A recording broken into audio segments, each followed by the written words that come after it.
Pegasus. This video is based on key insights from the book Pegasus by Laurent Richard. Introduction. The story begins with a late-night phone call to Cherie Blair, a well-known lawyer and advocate, from a senior manager at NSO Group, the company behind the Pegasus spyware. This call in August 2020 signaled a problem. Their software might have been misused to spy on Princess Haya of Dubai and her lawyer, Baroness Shackleton. NSO was worried not just about the high-profile targets, but also that a cybersecurity researcher had discovered the breach, potentially exposing their methods. They asked Blair to warn the princess and claimed to have fixed the security issue, though doubts remain about the completeness of that fix. Pegasus is powerful software that can take complete control of a phone without the owner knowing. It can read texts, listen to calls, track location, and even turn on the camera and microphone. NSO insists it only sells Pegasus to governments for legitimate law enforcement and national security purposes, like catching terrorists and criminals. However, the line between legitimate use and abuse is blurry, and the potential for misuse is enormous. The situation escalated when a source provided two journalists, Laurent Richard and Sandrine Rigaud, with a leaked list of 50,000 phone numbers potentially targeted by NSO's clients. This wasn't a list of criminals, but a massive collection of numbers, raising serious questions about who was being spied on and why. Richard and Rigaud quickly realized the importance of this leak and began a huge investigation, bringing together over 80 journalists from 17 different news organizations. This investigation, known as the Pegasus Project, was a complex undertaking. Two cybersecurity experts, Claudio Guarnieri and Dancha O. Sirpale, played a crucial role in securing the data and developing methods to detect Pegasus infections on phones. They faced a daunting task, going up against some of the most skilled cyber experts in the world. Their work was essential to proving that phones on the list had actually been targeted. The investigation revealed that Pegasus wasn't just used against criminals. It was used against journalists, human rights activists, politicians, and even heads of state. Two individuals, Khadija Ismailova from Azerbaijan and Omar Radi from Morocco, exemplify the risks faced by those who challenge powerful governments. Their stories highlight the personal cost of surveillance and the importance of a free press. Richard emphasizes that in a world where governments can easily spy on their citizens, journalists have a vital role to play in uncovering the truth. Mobile phones have become extensions of our minds, holding our most personal information. The Pegasus Project shows how vulnerable we are to having our privacy violated, and the need for greater protection against unregulated surveillance. The question remains, who will protect us from this kind of intrusion, and how can we ensure that this powerful technology isn't used to silence dissent and undermine democracy? Chapter 1, The List. Laurent Richard and Sandrine arrived in Berlin with a huge task ahead of them: investigating Pegasus, a powerful spyware created by an Israeli company called NSO Group. This wasn't just any story. It could reveal how governments were secretly spying on people around the world. The journey itself was a sign of the difficulties to come, with COVID-19 travel restrictions and strict health checks adding to the stress. They were already working on a dangerous investigation into Mexican drug cartels, a project called the Cartel Project, and this new one felt even more daunting. The Cartel Project was born from the bravery and tragic deaths of Mexican journalists who had been killed while reporting on the cartels. Forbidden Stories, the team Richard and Sandrine worked with, aimed to continue their work and show that silencing journalists wouldn't stop the truth from coming out. They were building a large team of reporters from many countries, including Mexico, France, Germany, and the United Kingdom, all working together to uncover the truth. A key figure in this effort was Jorge Carrasco, a respected journalist from the magazine Proceso, who had been close to Regina Martinez, a reporter murdered after investigating links between drug cartels and politicians in Veracruz, Mexico. Martinez's death highlighted the extreme danger faced by journalists in Mexico, where over 120 had been killed in the early 21st century. Richard details how the investigation into Martinez's murder had stalled, with local police quickly blaming a petty criminal. Carrasco had worked tirelessly on the case, but eventually felt it was too dangerous to continue. However, the prospect of an international team taking on the story renewed his hope. But even Carrasco expressed worry about the impact of COVID-19 on his magazine's finances. The next day, they met with Claudio Guarnieri and Dancia O'Sirpale from Amnesty International's security lab. These experts had access to a secret list of phone numbers that had been potentially targeted by Pegasus. The meeting began with a strict rule: all electronic devices had to be locked away. This emphasized the extreme secrecy needed for the investigation. The list contained tens of thousands of numbers, and while some likely belonged to criminals, many belonged to journalists, human rights activists, and political opponents. Pegasus was incredibly powerful, allowing whoever controlled it to access everything on a phone: messages, calls, location, even turning on the camera and microphone. The spyware wasn't just used to catch criminals, it was being misused to silence critics and suppress dissent. WhatsApp and Amnesty International had already filed lawsuits against NSO Group, and there was growing concern about the company's clients, which included governments with questionable human rights records. NSO Group claimed Pegasus was only sold to legitimate law enforcement agencies, but the evidence suggested otherwise. Richard recalls a previous case in Libya, where a similar surveillance system was used by dictator Muammar Gaddafi to track and torture his opponents. Claudio and Dancia explained that the leaked list showed Mexico was the most active client of NSO Group, with over 15,000 numbers potentially targeted. They began analyzing the data and quickly discovered that Jorge Carrasco's phone number was on the list. This was a huge concern, as it meant he was potentially being spied on and that the investigation itself could be compromised. Richard and Sandrine immediately contacted a colleague of Carrasco's to warn him to change his phone and disconnect from their secure communication channel. Richard and Sandrine were left with a difficult decision. The investigation was incredibly risky, but they felt they had a responsibility to expose the truth about Pegasus and its misuse. They knew it would be a long and challenging journey, but they were determined to uncover the story, no matter the cost. Chapter 2, I'm counting on you to finish it. Laurent Richard gathered his small team shortly after returning to Paris from Berlin to share details about a significant new investigation. He stressed the absolute need for secrecy, understanding that even well-intentioned sharing could jeopardize the entire project, and more importantly, the safety of their source, who risked much to provide them with a list of potential targets of the Pegasus spyware. Richard explained that revealing the list's existence would immediately shut down their access and put a life at risk. He used a relatable example, warning his team against casually mentioning the story, even to close friends after a few drinks. Richard and Sandrine then revealed the nature of the leak: a massive list of phone numbers potentially targeted by Pegasus, a powerful spyware developed by the NSO Group. He acknowledged the challenge this presented, especially as the team was already deeply involved in another investigation focused on Mexican drug cartels. He worried about the burden on his young reporters, but trusted Sandrine's ability to organize the work effectively. She began to consider which team members were best suited for tasks like analyzing data, convincing people to share their phone data, and investigating leads in unfamiliar locations. The team consisted of 5 reporters, ranging in age from 23 to 31, each bringing unique skills. Paloma de Deinchin excelled at building rapport with sources, while Audrey Traver was a master at uncovering information online, having recently discovered a key database related to the cartel project.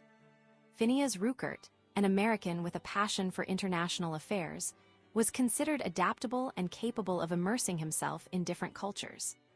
Arthur Bouvart, the most experienced reporter, had a long history with Richard, and they shared a particularly strong bond forged through a difficult past experience. Cecil Chiles Gallego, with a background in data analysis and a commitment to environmentalism, was the team's glue, known for her kindness and ability to celebrate successes. Sandrine explained the scale of the leak, revealing 50,000 phone numbers potentially selected for targeting. Initial analysis identified human rights lawyers, diplomats, and UN officials as potential targets. Mexico and Morocco were the biggest clients of NSO, and they planned to investigate whether Saudi Arabia had targeted Jamal Khashoggi, a journalist who was later assassinated before his death. They also wanted to investigate reports that Jeff Bezos, the owner of the Washington Post, might have been targeted, despite NSO's claims that Pegasus couldn't access U.S. phone numbers. The list offered a way to verify these claims. They discovered that 122 journalists worldwide were on the list, including Jorge Carrasco, who had been asked to leave their secure messaging group for reasons that were now clear. Khadija Ismailova, an Azerbaijani investigative reporter, was also on the list. Richard reflected on the importance of Ismailova, recognizing her as a foundational figure for Forbidden Stories. He recounted their first meeting in Paris in 2014 and his subsequent trip to Azerbaijan while accompanying the French president. He described how Ismailova encouraged him to investigate corruption within the Azeri government, providing him with contacts and warnings about the risks involved. During his visit, he witnessed the repressive tactics of the Aliyev regime and the dangers faced by local journalists. Ismailova had even anticipated his arrest and arranged for his reporting materials to be safely transported back to France. Richard then detailed Ismailova's own struggles with the Azeri government, including her arrest on fabricated charges and her eventual sentencing to over 7 years in prison. He shared a note he received from her while she was in jail, reaffirming her commitment to exposing corruption and urging him to publish their findings even if she couldn't. This experience solidified his belief in the importance of supporting journalists who risked their lives to uncover the truth. The Charlie Hebdo attack in Paris, which occurred shortly after his trip to Azerbaijan, further fueled his determination. Richard vividly described the chaos and horror of that day, recalling how he helped victims and witnessed the aftermath of the terrorist attack. He realized the attack highlighted the need to protect journalists and defend freedom of expression. He connected this event directly to Ismailova's courage and her unwavering commitment to her work.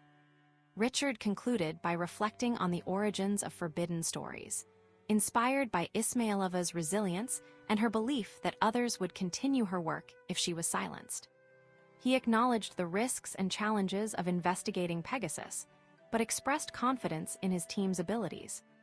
He recognized that Forbidden Stories was a young organization, but believed they were ready to take on this important and potentially groundbreaking investigation. He listened as his team began to ask questions, eager to understand the scope of the project and their roles in uncovering the truth about the widespread use of the Pegasus spyware. Chapter 3: First Steps.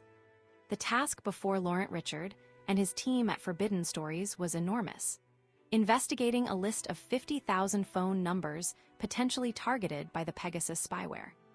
Richard understood the need for a careful, step-by-step approach to such a massive undertaking. The initial list, while provided by a trusted source, needed independent verification. Simply believing the source wasn't enough. They needed proof that the numbers represented actual targeting or infection by Pegasus, a powerful spying tool created by NSO Group. The team quickly discovered a strong connection to Mexico. Over 15,000 numbers on the list were linked to targets selected in Mexico, a country where NSO spyware had reportedly been heavily used.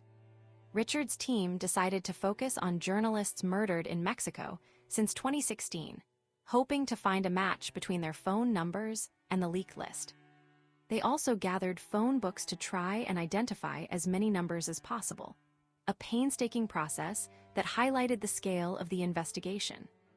Richard likened the process to carefully laying stones across a dangerous river, knowing there were hidden dangers and potential enemies ahead. Protecting their source was paramount, as revealing their identity could put them in serious danger. Adding to the complexity, Richard knew that the safest way to conduct the investigation was to keep it within a small, trusted circle, Forbidden Stories and Amnesty International's security lab. However, the sheer volume of data meant they needed help from reporters and editors around the world. This created a tension. More partners meant a greater risk of exposure, but fewer partners meant an impossible workload. Richard's challenge was to balance security with collaboration, building the largest possible team while minimizing the risk of the investigation being discovered. To navigate this challenge, Richard turned to Bastian Obermeier, a journalist famous for leading the Panama Papers investigation, a massive collaborative effort. Obermeier emphasized the importance of protecting the source at all costs and suggested a phased approach to bringing in partners. Start with a small, trusted group, then expand as confidence grew. He also warned about the need for strict security protocols and a unified publication strategy. Richard and his team then met with Claudio Guarnieri and Dana Ingleton from Amnesty International's Security Lab. The Security Lab possessed the technical expertise to analyze phones for Pegasus infections, but they needed Forbidden Stories to identify potential targets and convince them to participate. A key concern was the invasive nature of the forensic analysis and the need to protect the privacy of those involved. The team agreed on a plan to work closely together, sharing information and coordinating their efforts. A new complication arose when the team discovered that the phone number of French President Emmanuel Macron was on the list.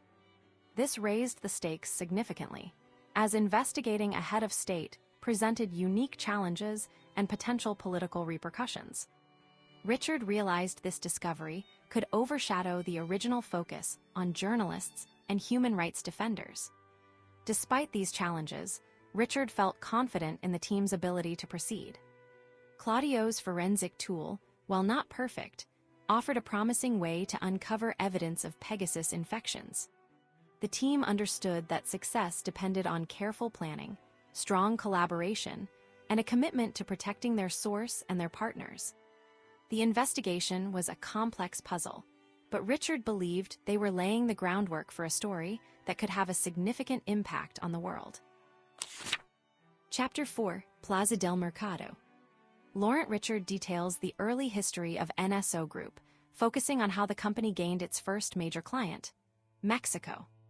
The story begins with Shalev Julio, NSO's co-founder, receiving a late-night phone call from the president of Mexico, Felipe Calderon, in 2011.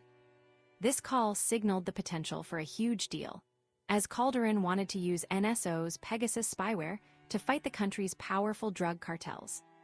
Julio initially dismissed the call as a prank, highlighting the surprising nature of this initial contact. Richard explains that Julio strategically shared this story later, carefully controlling the narrative to portray NSO as a force for good. He wanted to counter accusations that Pegasus was used for harmful purposes, like spying on journalists. Julio emphasized that NSO's technology had helped prevent terrorist attacks in Europe, suggesting the company's work saved lives. However, Richard points out that verifying these claims was difficult, as details were shrouded in secrecy and key individuals were unwilling to speak on the record. The author then dives into the origins of NSO, describing it as a product of two friends, Shalev Julio and Omri Lavi, growing up in Israel during a time of conflict. Both had served in the military, though not in elite intelligence units. They initially tried several unsuccessful business ventures before stumbling upon the idea of using technology to remotely access mobile phones. This idea came about after a European intelligence agency asked if their existing technology could be adapted for surveillance, specifically to bypass encryption on phones used by criminals and terrorists. Richard notes that the pair faced resistance from their initial company's board, who didn't want to get involved in intelligence gathering. Undeterred, Julio and Lavi formed NSO Group, aiming to create a powerful tool for governments to monitor communications. They secured funding and hired a specialist to develop the technology needed to secretly access phones, essentially creating a digital backdoor. The author highlights the crucial role of Jose Suzumo Azano Matsura, nicknamed Mr. Lambo or El Chino, a Mexican businessman who acted as NSO's sales agent in Mexico. Azano had a network of contacts within the Mexican government and military, and a reputation for navigating complex deals, sometimes through questionable means. Richard details how Azano helped NSO secure a $15 million contract with the Mexican military, marking the company's first major success. Richard emphasizes that NSO's early marketing materials promised a comprehensive surveillance solution, capable of extracting a vast amount of data from targeted phones, including messages, contacts, location, and even activating the phone's camera and microphone. While NSO presented itself as a responsible vendor, Richard suggests that the company's early focus was on securing deals, even if it meant overlooking ethical concerns. The author concludes by noting that NSO's initial success in Mexico set the stage for its global expansion, but also raised questions about the company's commitment to human rights and responsible use of its powerful technology. Chapter 5: To Live and Die in the Free Market. Laurent Richard details a competitive landscape in the world of cyber surveillance, focusing on the rise of NSO Group's Pegasus spyware and its impact, particularly in Mexico. The story begins with the idea that Mexico offered a lucrative market, not just for profit, but as a proving ground for companies like NSO and its rival hacking team. Richard explains this as a classic example of capitalism competition, driving innovation and sales. The narrative then centers on hacking team's early efforts in Mexico, specifically in Puebla, where a new employee named Antonio discovered troubling signs. He was tasked with setting up surveillance systems for local government officials, but quickly realized he was working with individuals linked to a dangerous drug cartel, Los Zetas. Antonio's ethical concerns were dismissed by his superiors, who prioritized completing the deal over questioning the client's integrity. This illustrates a core principle of the company, as described by Richard: maximizing profit above all else, even ethical considerations. Richard portrays Hacking Team's founder, David Vincenzetti, as a driven and somewhat ruthless leader who believed national security trumped privacy. He built the company on the back of post-9/11 fears and successfully sold surveillance tools to governments worldwide, including the US. However, Hacking Team began to struggle as NSO Group emerged as a competitor. While Hacking Team had a strong foothold, NSO offered a new capability: the ability to hack mobile phones remotely.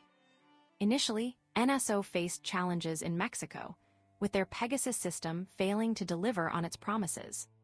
However, they cleverly navigated the political landscape, securing a powerful new reseller who had direct access to the president. Richard highlights how NSO's success wasn't solely about technology, but about building relationships with key decision-makers. This contrasted with Hacking Team's focus on the technical aspects of their product. Richard details Hacking Team's failed attempt to secure a lucrative deal with Saudi Arabia, a deal that fell apart when a key Saudi intelligence official was removed from his position. This setback coincided with Francisco Partners' investment in NSO, further solidifying NSO's position as the dominant player. As Hacking Team's fortunes declined, concerns about their practices grew. Researchers began to expose the misuse of Hacking Team's tools by authoritarian regimes, leading to public outcry and investigations. Richard emphasizes that Hacking Team dismissed these concerns, prioritizing sales over ethical considerations. The final blow came when a hacker known as Phineas Fisher breached Hacking Team's systems and released a massive trove of internal documents, exposing their questionable practices and client list. Richard concludes that while the Hacking Team leak caused significant damage to the company, it ultimately benefited NSO Group. The leak revealed Hacking Team's clients and weaknesses, allowing NSO to capitalize on the opportunity and further expand its market share. The author suggests that the story demonstrates how the pursuit of profit can overshadow ethical concerns in the cyber surveillance industry, and how competition can lead to a race to the bottom. Chapter 6, Temptation. Laurent Richard begins by highlighting the secrecy surrounding the early use of Pegasus spyware, particularly in Mexico. Very few people actually saw it working, and even fewer operated the system. Those who did were hesitant to talk, fearing both legal trouble from non-disclosure agreements and danger from powerful people, drug lords, corrupt officials, whose secrets Pegasus could reveal. When the author finally convinced someone, Jose, to share his story, Jose insisted on complete anonymity, including his real name, agency, and the location of the facility. Jose was among the first trained to use Pegasus, after his agency spent millions for a license to monitor hundreds of phones at once. At the time, Mexico was deeply involved in a war against drug cartels, and Pegasus was seen as a potential game-changer. While previous efforts to combat crime had mixed results, Pegasus offered a new way to gather information. Cartels were becoming increasingly sophisticated, using multiple phones and encrypted communication to avoid detection. Even El Chapo, the notorious drug lord, had hired IT experts to create a secure communication network. Jose quickly realized the potential of Pegasus during his training. He described it as a wonderful piece of equipment with incredible capabilities. However, using Pegasus wasn't as simple as just flipping a switch. It required a legal basis, a judge's approval, and a lot of detective work to find the target's phone number. The biggest challenge was social engineering, tricking someone into clicking a link in a text message. Investigators would gather personal information about the target, family names, hobbies, interests, to create a convincing lure. Success depended on precision. Too many attempts could raise suspicion. Maintaining the system was also complex and expensive. Pegasus licenses were limited to specific operating systems and devices, and new versions required constant updates. Apple, in particular, released new iPhones and software updates frequently, requiring new exploits to maintain access.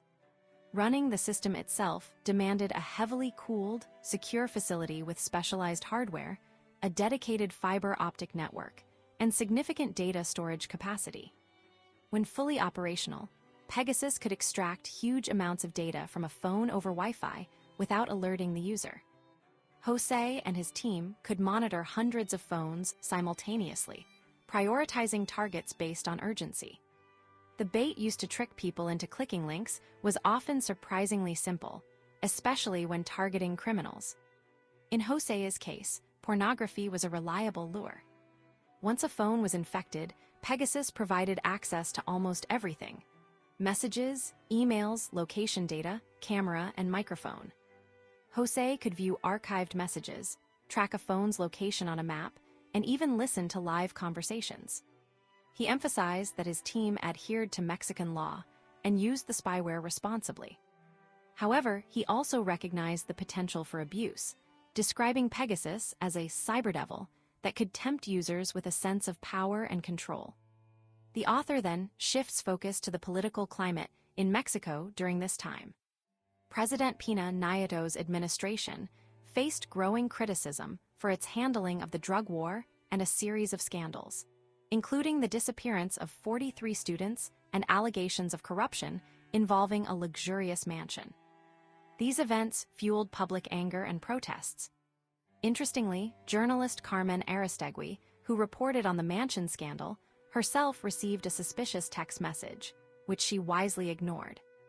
This incident foreshadows the broader targeting of journalists and activists by Pegasus, a theme the author will explore further. Richard concludes by highlighting the dangerous intersection of powerful surveillance technology, political turmoil, and the potential for abuse. Chapter 7, Closing the First Circle. Laurent Richard and his team at Forbidden Stories embarked on a complex investigation into the Pegasus spyware, a powerful tool developed by the NSO Group and its global impact. The story began with the cartel project, focused on the murder of Mexican journalist Regina Martinez, where journalist Jorge Carrasco's phone became a crucial piece of the puzzle. Richard and his colleagues carefully strategized how to ask Carrasco to allow a forensic analysis of his old phone, wanting to be transparent without revealing the full extent of their access to leaked data about NSO and Pegasus. Paloma de Dinchin, a young and determined reporter, was tasked with securing Carrasco's cooperation. Despite facing challenges in Mexico, including a lack of willingness from sources to speak on the record about Martinez's death and a general sense of unease, Paloma persisted. She eventually convinced Carrasco to hand over his phone, even after he initially struggled to remember the PIN. The forensic analysis, conducted by experts at Amnesty International's security lab, revealed that Carrasco's phone had been targeted by Pegasus, though thankfully, the spyware hadn't actually been installed. This discovery was significant, as Carrasco hadn't previously been identified as a target. Richard details the difficulties of coordinating such a large international investigation. Paloma's diligence and ability to connect with sources were invaluable, but the project required careful management of 60 journalists from 25 media outlets across 18 countries. The team faced the challenge of balancing individual reporting angles with the need for a unified, timely publication. The successful launch of the cartel project, which highlighted Martinez's story and prompted a reopening of her case, served as a powerful demonstration of the potential of collaborative journalism. Following the success of the cartel project, Richard and his team turned their attention to a much larger investigation, a massive surveillance campaign using Pegasus. They sought the partnership of Dana Priest at The Washington Post, recognizing the newspaper's investigative expertise and reach. Despite a tense atmosphere in Washington, D.C. surrounding the presidential inauguration, Richard and his team were able to convince Priest and her editor, Jeff Lean, to join the project. The team understood the sensitivity of the information they possessed and the potential risks involved. They emphasized the need for secrecy and secure communication, highlighting the fact that intelligence agencies would be displeased to learn of their access to the data. The Washington Post's agreement to participate marked a crucial step forward, solidifying the team's ability to expose the widespread use of Pegasus and its implications for journalists, activists, and political figures around the world. Richard felt optimistic, believing that this investigation, though challenging, had the potential to reveal a significant truth about global surveillance practices. Chapter 8: Limited Time and Resources. Laurent Richard details the early stages of the Pegasus project, a massive international investigation into the NSO Group's Pegasus spyware. The project officially began in early March 2021, with a planned meeting in Paris between the core investigative team, Forbidden Stories, the Security Lab, and reporters from 16 news organizations across 4 countries. Before this meeting, everyone worked separately, accessing a secure platform built by Claudio and Dancha to manage the huge list of phone numbers potentially targeted by Pegasus. This platform organized the data by the country using the spyware and the date the numbers were selected. The database grew daily as more numbers were linked to real people. The speed at which they connected numbers to names was remarkable, thanks to Claudio and Dancha's clever use of caller ID apps, particularly Truecaller. Truecaller's massive user base, over 200 million people, meant that when someone downloaded the app, it automatically collected their contacts, building a huge database. To protect themselves, Claudio and Dancha used anonymous phones, reverse-engineered the Truecaller code, and created their own program to search the database privately. Initially, this program could only find about 60 matches a day, but it was enough to uncover interesting targets like people connected to the French and Turkish governments. As more partners joined the investigation in February 2021, Claudio and Dancha scaled up their operation, using 20 anonymous phones and multiple Truecaller accounts to find over 1,200 matches daily. While the tech experts worked on identifying targets, the reporters began verifying names, researching individuals, and looking for patterns in the data. At Forbidden Stories, Sandrine divided the work by country, assigning Paloma to Mexico, where she began investigating numbers linked to President Andrés Manuel López Obrador, and crucially, trying to find the number of a murdered journalist, Cecilio Pinda. Phineas focused on India and Hungary, discovering targets including journalists and an investigative reporter critical of Hungary's prime minister. Audrey investigated Saudi Arabia and Turkey, noting suspicious activity around the time of Jamal Khashoggi's murder. Cecile examined Azerbaijan and Morocco, identifying targets connected to a journalist and discovering that Morocco appeared to be the most prolific user of Pegasus after Mexico. The Le Monde team noticed that even French President Emmanuel Macron and his ministers appeared to be targets in Morocco's data. These initial findings were discussed at a 3-day symposium in Paris, where security was paramount. All personal devices were collected to prevent leaks. Claudio and Dancia reiterated the strict security protocols everyone needed to follow. Richard, as the leader, emphasized that the leaked data itself wasn't the story. The real story lay in the investigation and verification of the targets. Sandrine proposed a tight deadline of June for publication, acknowledging the risks of prolonged exposure and the possibility of other investigations emerging.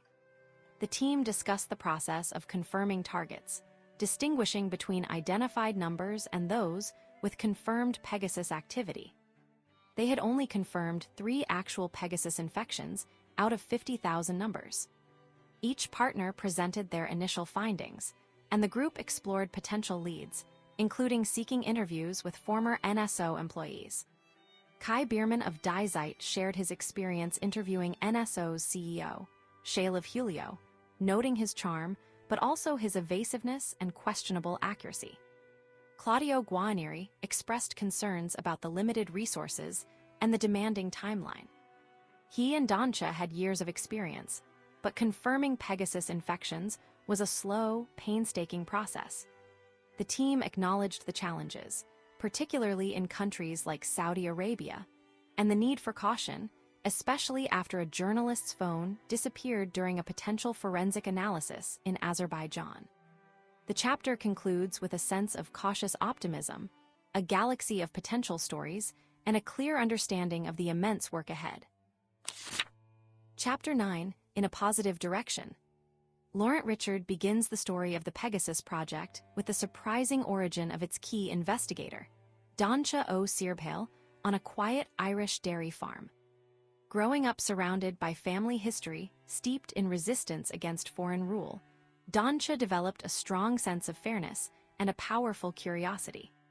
While his father, a former IRA member, transitioned to local politics advocating for the marginalized, Dancia found his passion in the emerging world of computers. Early on, Dancia wasn't interested in using computers for games or social media. He wanted to understand how they worked, spending hours exploring code and learning to fix problems. This led to a teenage period of hacktivism, playful online protests and pranks, where he used the alias Palladium.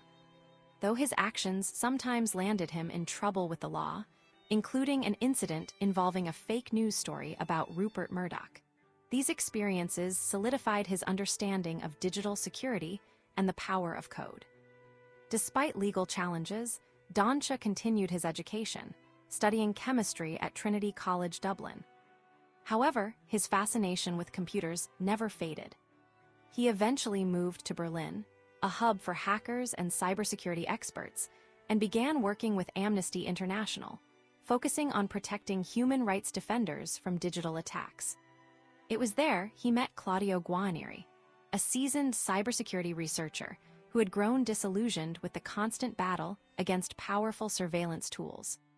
Guarnieri's experience showed Dancia the imbalance of power.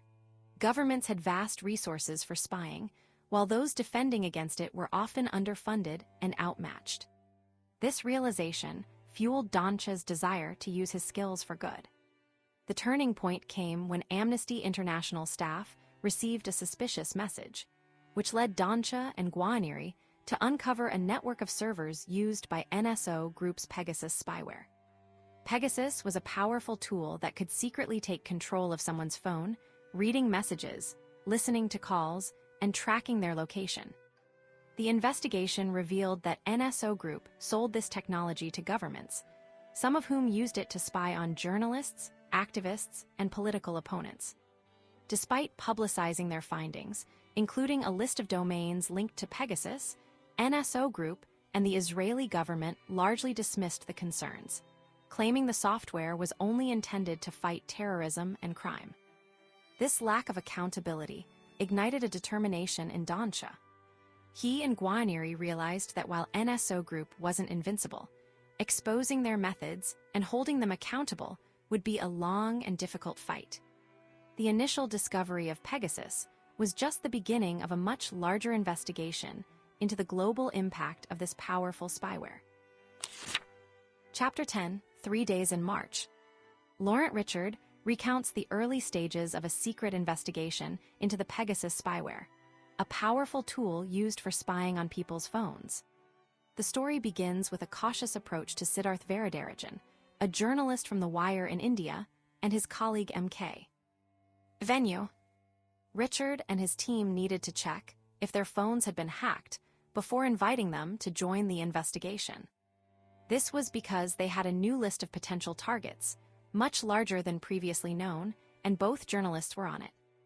Varadarajan was understandably skeptical. The Wire had always been careful about security, using encrypted messaging and believing iPhones were safe. He wanted proof, not just a general warning. Richard explained they had information suggesting a possible compromise, but couldn't share details yet, walking a fine line to protect the investigation. Ultimately, both journalists agreed to let their phones be examined, though MK. Venue was worried about his private messages being read. Richard assured him the process was automated and private data wouldn't be accessed by people. The forensic analysis proved more complicated than expected. Technical issues with backups and old passwords delayed the process, requiring assistance from the team in Berlin and a dedicated reporter, Sandhya Ravishankar, to help on the ground in Delhi. Sandhya's willingness to travel and assist, despite her own reporting commitments, was crucial. The team discovered Siddharth had used multiple iPhones, adding to the complexity. While analyzing the phones, the team uncovered potential signs of infection on Siddharth's older phone. This led to a request to examine the physical device in Berlin for a more thorough analysis. The security lab's tools were advanced, able to detect traces of spyware even after attempts to cover it up. They had learned from previous cases, like the targeting of Moroccan journalist Mahdi Manjib, that even seemingly harmless actions like browsing the internet could be exploited to install spyware. The team discovered a technique called network injection, where hackers could infect phones without the user clicking on a link. This was a major breakthrough. They also found a hidden file that prevented the phone from reporting crashes to Apple, a way to hide the spyware's activity. The analysis of Siddharth's phone, along with those of other journalists in Hungary, revealed patterns that strengthened the case for widespread targeting using Pegasus. Richard emphasizes the importance of finding these patterns across different cases to build a stronger case. The team was careful about sharing information, knowing that revealing too much too soon could put others at risk. The investigation was gaining momentum, but it was a delicate process, requiring patience, technical expertise, and a commitment to protecting those involved. The discovery that Szabolcs Pani, a Hungarian journalist, had also been targeted reinforced the global scope of the problem and the need for a coordinated investigation. Chapter 11, Lacking Due Respect to the King. Laurent Richard details how initial successes with forensic analysis related to the Pegasus spyware were overshadowed by troubling news from Morocco in March 2021. A judge had formally charged journalist Omar Rady with serious crimes, undermining state security and rape, despite weak evidence and questionable legal procedures. Rady, known for his investigative work exposing corruption within Morocco, had already been jailed for 8 months while the investigation took place, and now faced a potentially lengthy prison sentence. Rady's dedication to reporting from within Morocco, rather than seeking safety abroad, had put him in danger. He believed it was important to fight for freedom of expression and justice within his own country, even at great personal risk. Richard explains that Rady's work focused on uncovering how powerful people were unfairly taking wealth, power, and resources from ordinary Moroccans. The Pegasus Project, a worldwide investigation into the spyware, had identified Morocco as a key area of concern. Data suggested that Morocco was one of the most active users of Pegasus, targeting not only political opponents and journalists within the country, but also foreign officials, including those in France. The team, including Richard, was cautious about working with Moroccan journalists directly, fearing exposure and further risk to those involved.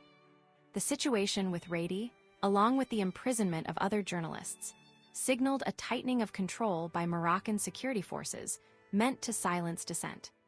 Richard notes that the news deeply affected the team at Forbidden Stories and the Security Lab, as Rady's iPhone had been crucial in developing the tools used to detect Pegasus infections. They had published their findings with Rady's consent, but this had seemingly backfired, leading to increased scrutiny and accusations against him. Richard emphasizes how Rady's story illustrated a dangerous paradox.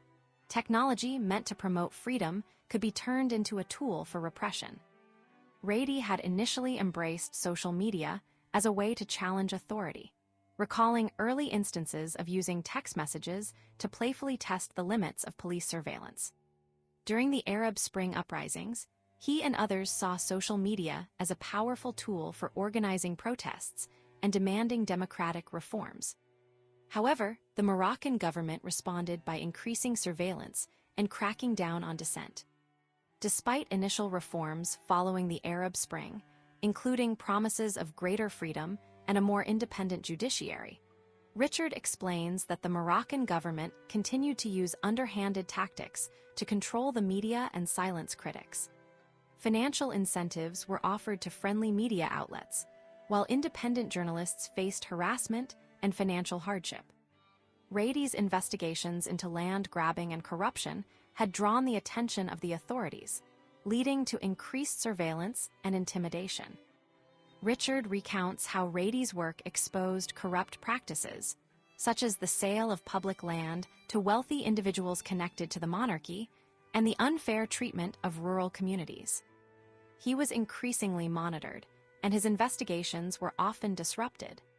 The situation escalated when Rady tweeted criticism of a judge, leading to his arrest and a suspended prison sentence. When the Pegasus Project findings were published in June 2020, Rady initially seemed optimistic. However, the Moroccan government responded swiftly, launching a smear campaign against him, leaking personal information to the media, and accusing him of spying for foreign intelligence agencies. Richard details how the government-controlled media began publishing damaging stories about Rady's personal life, using tactics reminiscent of past crackdowns on journalists. Rady was repeatedly interrogated and eventually arrested again, facing new charges of undermining state security and rape. Richard and his team felt a sense of guilt, believing that their investigation had inadvertently put Rady in greater danger. Despite their efforts to keep his story in the news, Rady remained imprisoned and his trial seemed unfair. Richard concludes that Rady's case served as a stark reminder of the risks involved in investigative journalism and the potential for technology to be misused by those in power. Chapter 12: Fragile, Rare, and Necessary. Laurent Richard felt the weight of the Pegasus investigation pressing down on him by early April. After months of work, the team was tired, facing challenges in keeping the project secret and gathering evidence. The investigation involved many people working across different time zones, constantly communicating with partners and sources. Security was a huge concern, as they didn't want anyone to tip off NSO Group, the company that made Pegasus, or its clients, and ruin the investigation. It was a delicate balance between being careful and becoming overly suspicious. Richard struggled with the personal cost of the investigation. He had to be vague with his teenage son about his work, fearing accidental leaks. Even with his wife, he took extreme precautions, like putting their phones in the refrigerator during sensitive conversations, a situation she compared to being in a movie. The investigation was creating a lot of stress at home. Despite these difficulties, the team faced roadblocks in their work. Richard wanted to warn journalist Khadija Ismailova in Azerbaijan that her phone might be hacked, but her editor asked them to wait because she was still vulnerable in her home country. Another potential source in India couldn't send his phone for analysis due to travel restrictions related to COVID-19. The situation in Morocco presented another challenge. They knew Pegasus had been used against Moroccan journalists Mahdi Manjib and Omar Radi, but finding more evidence and identifying other victims was difficult. Contacting journalists in Morocco was risky, and other governments weren't willing to let them examine their officials' phones. Richard decided to reach out to Fabrice Arfi at Mediapart, a French news site known for its strong journalism, hoping to get access to information about potential targets. Richard knew Arfi was trustworthy, but he was cautious about using technology to communicate. After a series of texts, he arranged a meeting with Arfi and Mediapart's editor, Edwy Plenel. They discovered that Plenel and another reporter, Lenaig Bredu, had been selected as potential targets by someone in Morocco. Mediapart had been critical of King Mohammed VI and his government, making them likely targets. Plenel was initially hesitant, but agreed to let the team analyze his phone. The analysis confirmed that his phone had been infected with Pegasus, matching patterns found on other targeted devices. Bredu also agreed to have her phone examined, and it too showed evidence of a successful hack. These findings strengthened the team's confidence in their investigation. The team learned that the attacks on Plenel and Bredu happened around the same time. They were reporting on sensitive issues related to Morocco. Both journalists had faced harassment from the Moroccan government in the past. The evidence pointed to a deliberate effort to silence critical voices. As the investigation progressed, Richard became increasingly aware of the urgency of the situation. Two Moroccan journalists, Souleymane Raisoni and Omar Radi, were imprisoned and began a hunger strike while awaiting trial. Richard realized that time was running out, and that their work could have a real impact on these individuals' lives. The team felt the pressure to reveal their findings and expose the use of Pegasus as a tool for repression. Chapter 13, Some Things That You Have Missed Before. The story begins with Szabolcs Pani, an investigative reporter in Budapest, preparing for a secret meeting. He was about to be let in on the details of the Pegasus project by two renowned German journalists, Bastian Obermeier and Frederick Obermeier. The meeting took place in a somewhat disappointing hotel, and even getting started was tricky. Phones had to be locked away and COVID tests taken to ensure security. Szabolcs had already been told his phone had been hacked, but didn't know the full story yet. A month earlier, Laurent Richard had informed Szabolcs that his iPhone had been infected with spyware. Szabolcs's immediate reaction was to warn his sources, people he relied on within Hungary's government, politics, and business circles. This concern stemmed from a recent, detailed report he'd published exposing Hungary's growing ties with China, a story that had angered Prime Minister Viktor Orban's party. The report revealed how China had promised Hungary financial help, but mostly filled the country with people who seemed to be spying for China. It also showed a large railway project was a waste of money, benefiting only those close to Orban. Szabolcs was already facing pressure for his work. He'd been labeled an enemy of the state and accused of being a foreign spy. Orban's government was known for suppressing critical media, using surveillance and intimidation tactics. Szabolcs had personally experienced this intimidation, with shadowy figures following him and attempting to compromise his meetings with sources. Despite these threats, he continued his investigations, aware of the potential consequences. He took precautions, using secure messaging apps and avoiding Chinese-made electronics, but the discovery of spyware on his phone felt like a significant escalation. Finally, at the hotel meeting, Obermeier and Obermeier revealed the scope of the Pegasus project. They showed Szabolcs and his editor, Andras Petho, a database of hundreds of Hungarian phone numbers targeted by the spyware, suggesting state-level involvement. They requested help identifying individuals who might be willing to allow further investigation of their phones. The journalists discussed potential targets, including a retired minister and an opposition politician, carefully considering who could be trusted. The team then examined the forensic data from Shabalk's phone, revealing a timeline of the attacks. They discovered the spyware had been activated around the time Shabalk was investigating the relationship between the US, Russia, and Hungary regarding arms deals. This confirmed his fears that his investigations were the reason for the surveillance. The spyware could potentially access everything on his phone, even encrypted messages while he was typing them. Further analysis revealed that another Direct 36 journalist, Andrzej Szabo, had also been targeted. He had recently published stories about corruption involving Orban's government, including luxury cars gifted to a minister and a questionable nuclear power plant deal with Russia. The team realized the extent of the surveillance was growing, and they needed to maintain strict secrecy. Meanwhile, the security lab in Berlin, led by Claudio and Dancia, was making significant progress in understanding the Pegasus spyware. They were identifying new malicious processes and building a database to help detect future attacks. They discovered that NSO, the company behind Pegasus, was using cleverly disguised process names to hide the spyware. They also found that each NSO client used unique fake iCloud accounts to launch attacks, allowing them to trace the origin of specific intrusions. Richard notes that the real skill of NSO wasn't in the spyware itself, but in the complex exploits used to install it.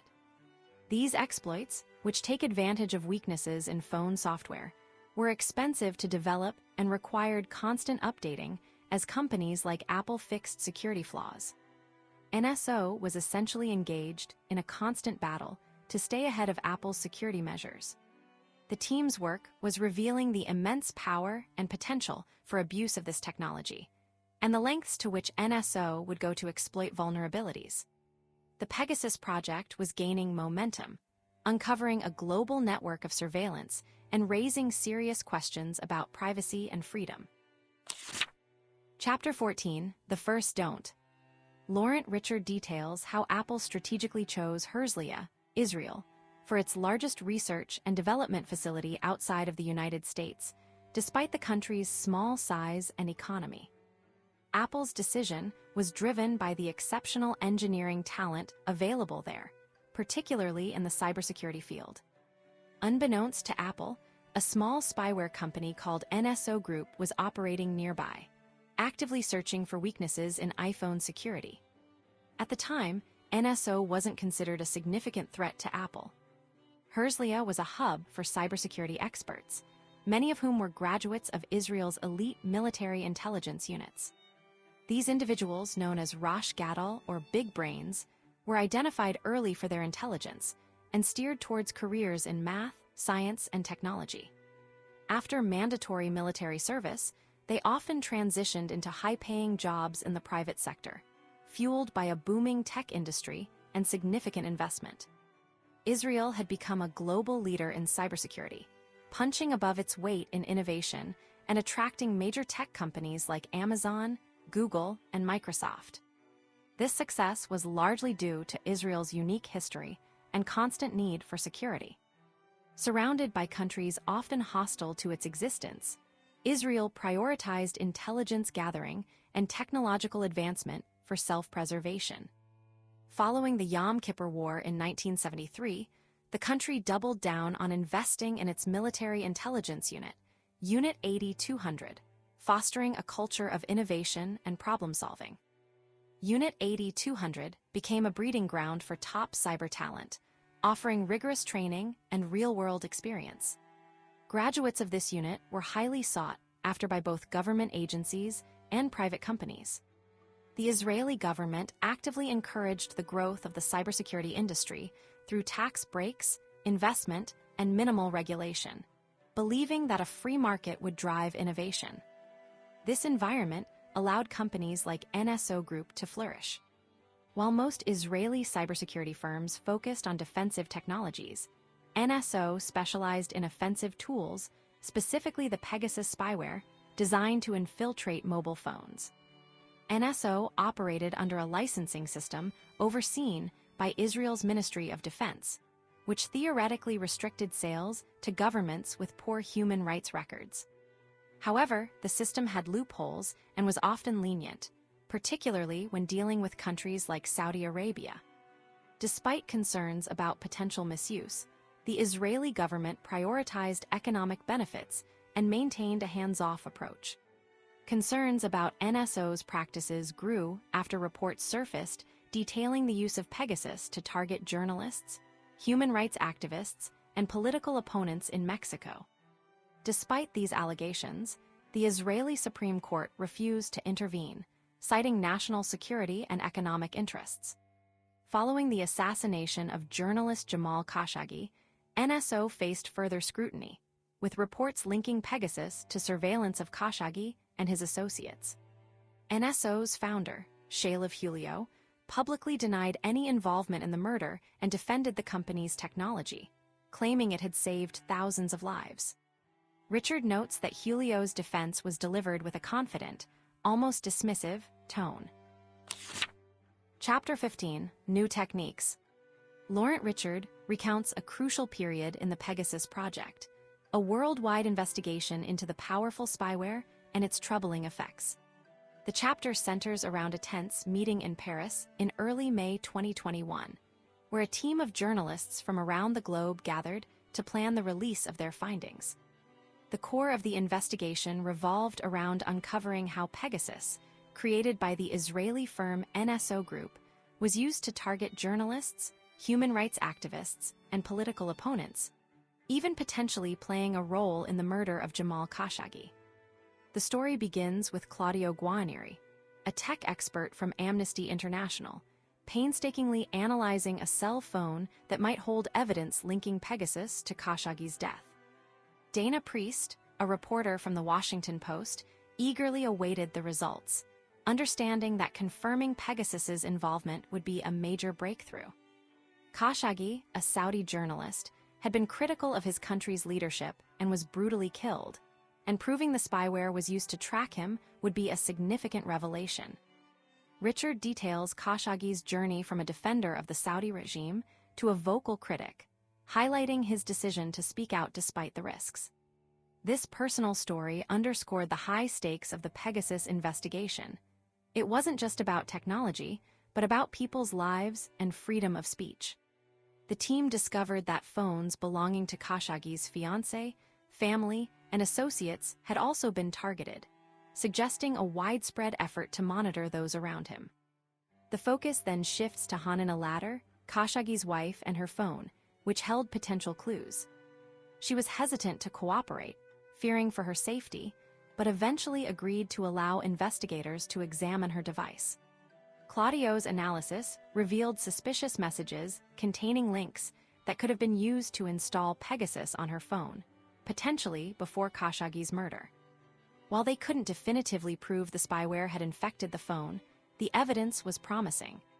The Paris meeting brought together journalists from various news organizations, including Le Monde, The Washington Post, and The Guardian. The atmosphere was a mix of excitement and anxiety. The sheer volume of data was overwhelming, and the team faced the challenge of verifying the information and crafting compelling stories. There were debates about the timing of the publication, with some advocating for a quick release and others preferring to wait for more conclusive evidence. A key concern was ensuring the accuracy of the findings. The team discussed the importance of peer review, having another group of experts examine their work to confirm its validity. Claudio emphasized the groundbreaking nature of their forensic work, noting that their success rate in detecting Pegasus infections was far higher than anything he'd seen in his decade of experience. He also warned that NSO Group was likely aware of their investigation and might be taking steps to cover their tracks. Richard highlights the collaborative spirit of the project, emphasizing that no single news organization could have tackled such a complex investigation alone. The journalists recognized the importance of working together, sharing information, and coordinating their reporting. Ultimately, they agreed to move forward with a publication date in mid-July, balancing the need for speed with the desire for thoroughness and accuracy. The chapter concludes with a sense of anticipation and determination as the team prepared to reveal their findings to the world. Chapter 16, a very important line of research. Laurent Richard details the mounting pressure and complexities as the Pegasus project, an investigation into the NSO Group's spyware, moved closer to publication. The team, including Richard and Sandrine, faced immediate concerns about security, even with their lawyer, who acknowledged the likelihood of being hacked. This initial meeting highlighted the sensitivity of the information and the need for extreme caution, leading to requests for electronic devices to be removed during discussions. The investigation revealed the powerful capabilities of Pegasus, including its ability to remotely access phones, cameras, and microphones. The team had amassed a list of over 50,000 potential targets, including journalists, human rights activists, politicians, and even heads of state like Emmanuel Macron. Forensic analysis confirmed that a significant percentage of phones on the list showed traces of Pegasus infection, strengthening the credibility of the data. The potential for geopolitical fallout and legal challenges, particularly lawsuits, loomed large. Richard emphasizes the importance of protecting their source, a major concern for their legal counsel. The French government's potential invocation of national security to suppress the story and seize data was a real threat. The team reassured the lawyer that the original data was securely held by Forbidden Stories and Amnesty International, minimizing the risk of it falling into the wrong hands. As the publication date neared, the project expanded, adding reporters and increasing the risk of leaks. A breach occurred when a partner prematurely contacted a politician, prompting a stern response from Sandrine, who was responsible for maintaining security protocols. The team worked to verify targets and gather evidence, with Le Monde reporters uncovering widespread targeting within Morocco, including members of the royal family and officials from other countries. Claudio, from the security lab, discovered that NSO was actively trying to cover its tracks, not only erasing new infection traces, but also attempting to remove evidence of past attacks. This indicated that NSO was aware of the investigation and attempting to hinder it. Richard notes this as a worrying sign. The investigation gained momentum with the addition of Haaretz reporter Amitai Ziv and a significant document leak from Carmen Aristegui, a Mexican journalist. These documents, provided by a whistleblower, revealed extensive government use of Pegasus in Mexico, including targeting political opponents and journalists. The whistleblower's information connected a local reseller to the spyware's deployment and highlighted the potential for abuse. Richard details the challenges of verifying information and the delicate balance between pursuing leads and maintaining security. The team faced obstacles in obtaining forensic evidence, such as the missing phone of a murdered journalist, Cecilio Pinda. Despite these hurdles, the Pegasus project was gaining traction, with reporters around the world contributing to the investigation and preparing to expose the widespread use of this powerful spyware. Chapter 17, It's Not Just Me. Laurent Richard details the emotional reunion of journalist Khadija Ismailova with colleagues Paul Radu and Miranda Patrusik after years of oppression in Azerbaijan. The chapter centers on Khadija's arrival in Ankara, Turkey, a haven after enduring imprisonment, a travel ban, and constant surveillance by the Azerbaijani government. The anticipation of seeing her, and the worry that she might be stopped even at the last moment, highlights the risks Khadija faced simply for doing her job investigating corruption within the Aliyev regime. The reunion is filled with joy and relief, but quickly turns to business as Paul and Miranda share news of the Pegasus project, a global investigation revealing the widespread use of spyware to target journalists, activists, and politicians. They explain that NSO Group, an Israeli company, sells software allowing governments to secretly access people's phones, reading messages, viewing photos and listening to calls. Cottage's phone was likely compromised, and her lawyers as well, demonstrating the extent of the surveillance. Despite the emotional weight of the news, Cottage's journalistic instincts immediately kick in, questioning the legality of such sales and demanding accuracy regarding timelines. The chapter emphasizes Cottage's resilience and unwavering spirit. Even amid celebration, she hosts a traditional Azerbaijani dinner, showcasing her culture and hospitality. This contrasts sharply with the years of hardship she endured. Richard illustrates how Cottage's dedication extends beyond her work. She's a vibrant person who values friendship and celebration. Paul and Miranda recall her lively personality and ability to find joy even in difficult circumstances. The Pegasus revelation adds another layer to Cottage's already complex story.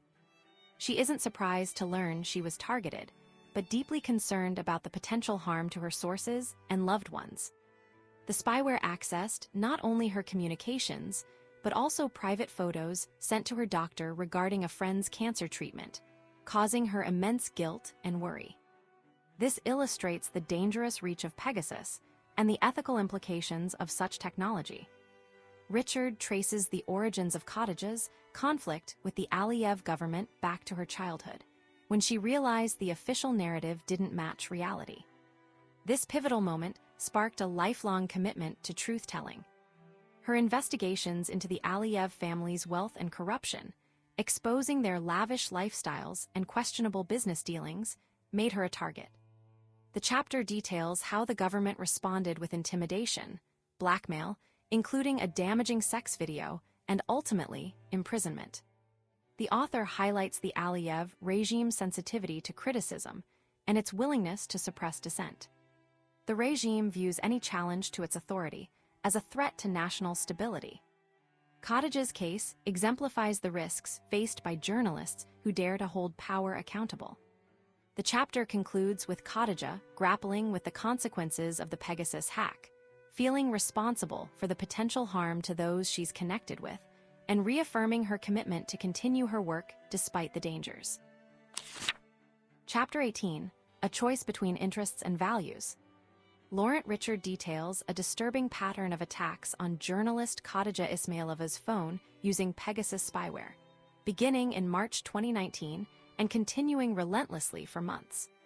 The attacks coincided with a public relations effort by NSO Group, the company behind Pegasus, to present itself as ethically responsible and aligned with international human rights principles. This included forming committees and hiring experts, but Richard reveals this was largely a show, a way to appear concerned while continuing to sell powerful surveillance tools. The author explains that NSO Group claimed to carefully vet its customers, considering human rights records and potential for misuse. However, Richard demonstrates this vetting process was deeply flawed, using Azerbaijan as a prime example. Despite Azerbaijan's terrible record on human rights, suppressing dissent, jailing journalists, and rigging elections, NSO Group sold Pegasus to the country's government. Richard details the extensive evidence of Azerbaijan's abuses, including political opponents being falsely imprisoned, tortured, and harassed. The government even targeted journalists living outside the country with blackmail. Richard highlights the complex geopolitical factors at play.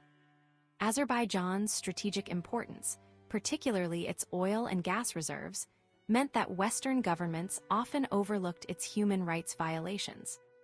This allowed Ilham Aliyev, the country's president, to maintain power and continue suppressing his critics.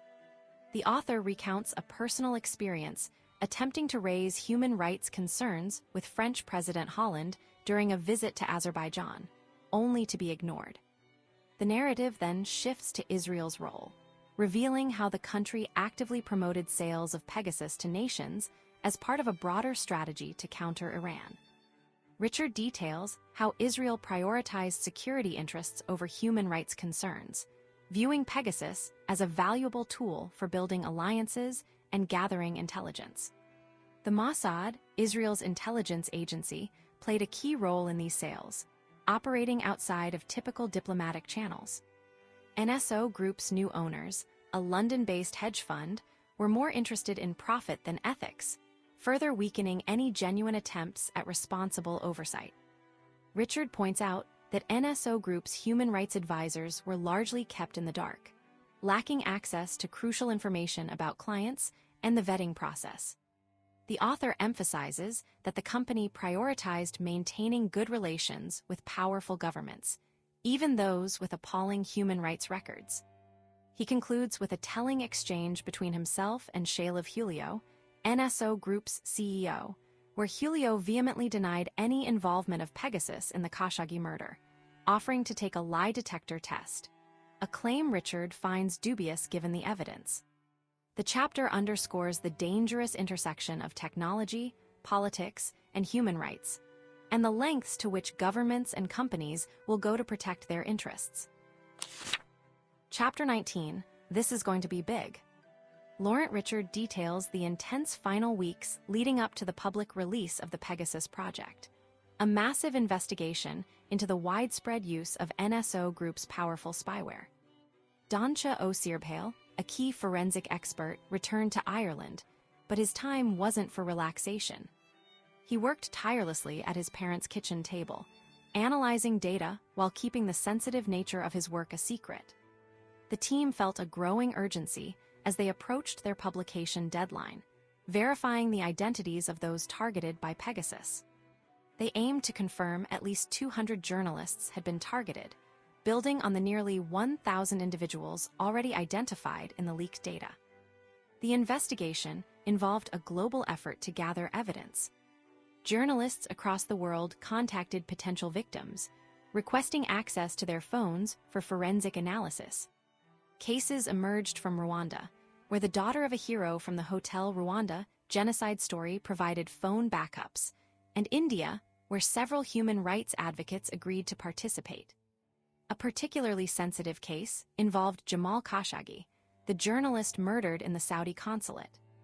Investigators were examining his wife's phone for evidence of prior targeting by Pegasus, hoping to uncover connections to his death. Alongside the data collection, Claudio and Dancha prepared detailed reports. They were committed to transparency, planning to release not only their findings, but also the methods they used to reach those conclusions. This included sharing the technical details of their forensic tools and exposing the specific exploits used by Pegasus. Their work was constantly evolving as new evidence surfaced, like a surprising discovery while analyzing Khadija Ismailova's phone. They found a previously unknown exploit linked to Apple Music, suggesting Pegasus could infiltrate iPhones through the music app. Meanwhile, reporters pursued leads and gathered stories. In Turkey, Dana Priest and Arthur Bouvart interviewed Khashoggi's fiancé, Hadis Cengiz, who agreed to allow forensic analysis of her phone. Back in Ireland, Dancha continued his work, and in Belgium, Christophe Clerix struggled to get a complete backup from Karine Kanimba's phone, only to discover potential live infection during the analysis. These events heightened the team's sense of urgency, realizing they were directly confronting the spyware's operators. Richard notes growing concerns about security. A source in Israel hinted at rumors of a list connected to NSO, and a contact began probing for details about the investigation. These incidents, combined with a decision by a Washington Post reporter to cancel a trip to Israel, suggested that NSO and potentially the Israeli government were aware of the impending publication and were preparing a response. The author details the increasing pressure and the realization that they were not just uncovering past events, but actively disrupting ongoing surveillance operations. The team was racing against time, determined to expose the truth about Pegasus before their investigation was compromised. Chapter 20, We're Rolling.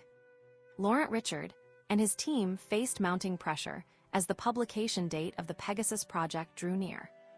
Their biggest worry was protecting their source and ensuring the accuracy of their findings about the powerful spyware. They needed extra proof, so they asked Citizen Lab, a well-respected cybersecurity group, to check their work. This was like having an expert double-check a complicated math problem.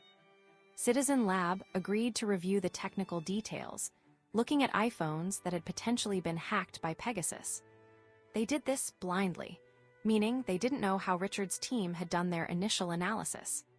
This was important to make sure the results were fair. When Citizen Lab confirmed the findings, it was a huge relief. It meant their investigation was solid and trustworthy. The confirmation from Citizen Lab boosted the team's confidence. Claudio and Dancia, the technical experts, had quietly and carefully gathered evidence, and now their work was validated. They prepared to share an 80-page report with the other journalists involved in the project. Claudio explained how Pegasus worked, emphasizing that it gave attackers almost complete control over a phone. He also pointed out that Apple was constantly trying to improve security, but NSO Group was always finding new ways to bypass those protections. Richard realized the power of this collaboration between journalists and tech experts. Each group brought unique skills to the table, making the investigation stronger. The reporters found the people whose phones had been targeted, and the security lab figured out how it happened. It was a perfect team effort. As the publication date approached, Richard had to coordinate 17 news organizations around the world. This was a massive undertaking, requiring careful planning to ensure the story was released at the right time and with a consistent message. They decided to focus first on the targeting of journalists and human rights activists, including the family of Jamal Khashoggi. They delayed revealing the names of world leaders targeted until later, to avoid overshadowing the stories of those most vulnerable. The team also sent a detailed letter to NSO Group, giving them a chance to respond to the allegations. This was a standard practice in journalism, ensuring fairness and accuracy. They wanted to be sure NSO had a chance to explain their side of the story. Meanwhile, the team reached out to Edward Snowden, the famous whistleblower, for his perspective. Snowden was shocked by the scale of the Pegasus project, noting that 50,000 phone numbers had been targeted. He argued that a company like NSO Group shouldn't exist, as it created tools that could be used for abuse. As the final preparations were made, Amnesty International took steps to protect Claudio and Dancia, the security lab experts. They were moved to safe houses, fearing retaliation from those who might be exposed by the investigation. A server at the security lab suddenly crashed, raising concerns about possible sabotage. Despite the risks, Richard and his team were determined to publish the story and expose the truth about Pegasus.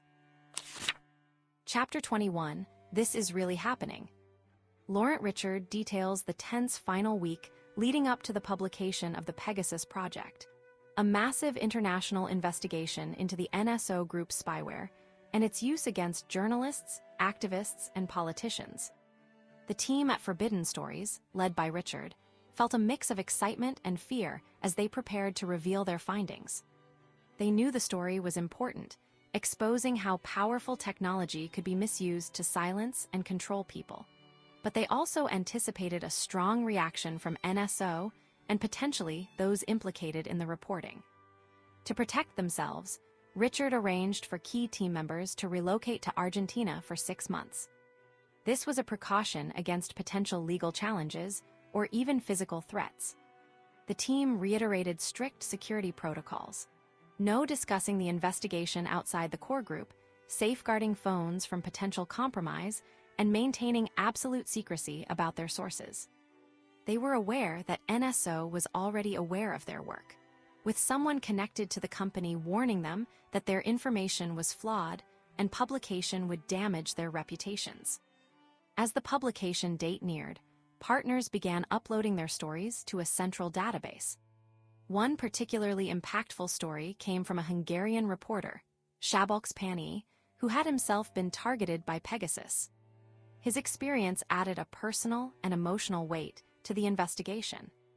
The team was compiling data showing the widespread use of Pegasus, with over 1,000 individuals identified across 50 countries, including heads of state, politicians, and human rights advocates. Forensic analysis confirmed Pegasus infections on numerous phones, highlighting the effectiveness of the spyware. Richard and Sandrine anticipated a difficult response from NSO. Their suspicions were confirmed when they received a dismissive reply to their request for comment, essentially denying any wrongdoing without addressing specific concerns. Simultaneously, NSO's lawyers began sending threatening letters to various media partners, attempting to intimidate them and suppress publication. Despite these tactics, the team pressed forward, refining their reporting and ensuring accuracy. The final days were a whirlwind of activity, with journalists and lawyers working around the clock to finalize the stories. Technical experts prepared to release a tool that would allow anyone to check their phones for Pegasus infection, empowering individuals to protect themselves.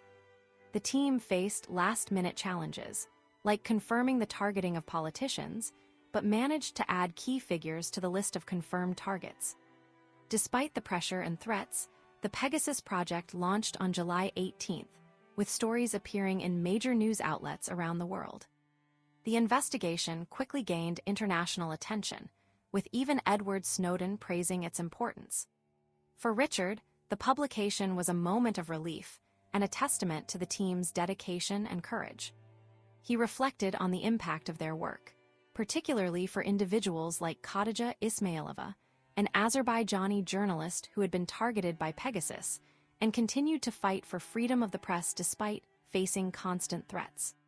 The project was a reminder that even in the face of powerful adversaries, the pursuit of truth and accountability could prevail. And that brings us to the end of our summary of this book. I hope you found it insightful and valuable. If you enjoyed this video, hit like and subscribe for more. Your support helps us bring you more great content. Thanks for watching.